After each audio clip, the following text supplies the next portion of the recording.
Rasafin'ny Roland Angeline, filohan'ny tranoben'ny tantsaha-mpamokatra nasionaly.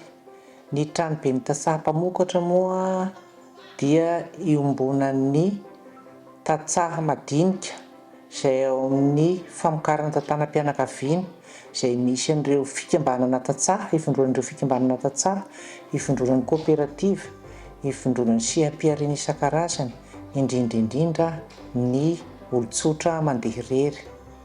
Raha eto Madagasikara dia ny tranoben'ny tantsaha-mpamokatra no ivon-toerana fisolohan-tena, izany hoe misolo-tena ny tantsaha amin'ny sehatra rehetra izay ilana azy na ara-panjakana na ara-piara-miombonatoka na maha-tantsaha azy.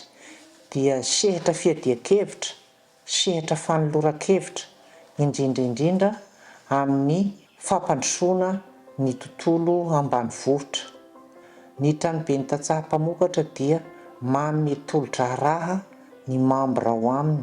Izay tolo-draharaha izay dia amin'ny alalan'ny fampiasany an'ireo teknisianina eny ifotony na ilay hoe CGAF izay hitantsika fa anisan'ny zavatra sehatra ngezabe ary hita fa mety amin'ny fipetrahan'ny teknisianina tokoa ny fanitarana izay fahaiza-manao mba ahafahan'ny tantsaha malagasy mirona amin'ny fambolena ara-teknika.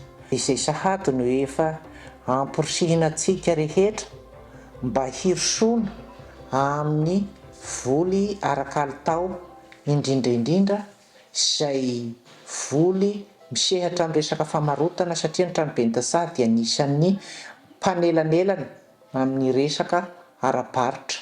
Dia mazava ho azy fa zavatra vokatra ara-kalitao sy mahafenifenitra, indrindraindrindra mahafeno ny fatra izay ilaina no tokony ho vokarina. Dia tokony hitodika amin'ny famokarana mitodika amin'ny tsena isika ary ilay famokarana izay ahitam-bokatra ka manaintana antsika mba hiroso amin'ny famokarana ara-teknika isika ka ho tonga amin'izay famokarana mitodika amin'ny tsena ary hafenifenitra sy ny kalitao ara-dalàna ka hiara hikirakira amin'ireo mpiara-miombonatoka izay misahana an'izany.